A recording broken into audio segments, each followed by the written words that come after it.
ওই বুইরা বেটার বউক থেকে উড়ে এসে দুইটা বসে একটি রাজনৈতিক দলের নিবন্ধন বাতিল চেয়েছেন। ওই বুইরা বেটার বউকে যদি দ্রুত গ্রেপ্তার না করা হয় সরকার, তাহলে রাষ্ট্রের ভিতরে এই করোনা ভাইরাসগুলো এমন ভাবে রমজান মাসে ছড়িয়ে পড়বে। দেখেন, রমজান মাসে আমরা ছোটবেলা শুনেছি, এখনো শুনি, আল্লাহ পাক রব্বুল আলামিন শয়তানগুলো নাকি রমজান মাসে বেঁধে রাখে।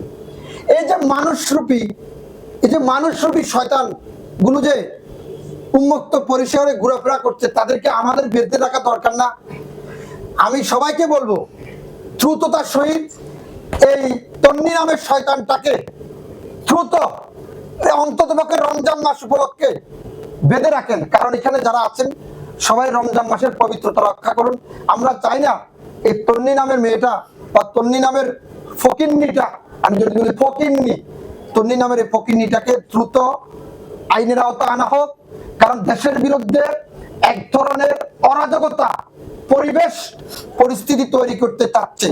এখানে দেখবেন যে নিবন্ধন বাতিল চেয়েছেন, এখানে সরকার দলীয় কোনো লোকের ইন্ধন আছে বলে আমার মনে হয় না। এটি পরিপূর্ণ বাংলাদেশের বর্তমান সরকার এবং বিরোধী দলের রাজনীতিকে ত্রিমুখী করে দেওয়ার জন্য একটা পরিকল্পনা করা হচ্ছে। আমরা চাই যারা সরকার গঠন করেছে তারা শান্তিতে ন্যূনতম কিছুদিন দেশটাকে পরিচালনা করো।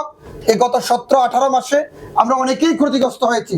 আমরা চাই না অন্ততপক্ষে আর কয়টা বছর আমরা ক্ষতিগ্রস্ত হইতো। আমরা সবাই মিলি, বিরোধী দল সরকার দল উভয়কে আমরা একটা আন্তরিক ভালোবাসা দিয়ে সহযোগিতা করে দেশটাকে আমরা শান্তিতে রাখতে চাই।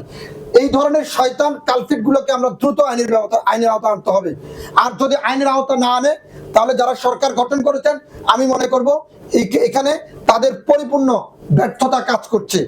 আমি সরকারের মাননীয় বর্তমান প্রধানমন্ত্রীর প্রতি অনুরোধ করব, এটি দেশের বিরুদ্ধে ষড়যন্ত্র চলছে। এই ধরনের হঠাৎ করে এই ধরনের কর্মকাণ্ড সামনে আসা মানে মানুষকে বিব্রতকর পরিবেশ পড়েছে। যদি আজকে এখানে কোনো রাজনৈতিক দল করতো, কোনো রাজনৈতিক দলের নেতৃবৃন্দ এই সংবাদ সম্মেলন করতো, তাহলে আমি মেনে নিতে পারতাম যে তার দুঃখ আছে, কষ্ট আছে। কিন্তু তন্নি এই ফকিন্নির কি কষ্ট আছে আমি তো বুঝতেছি না।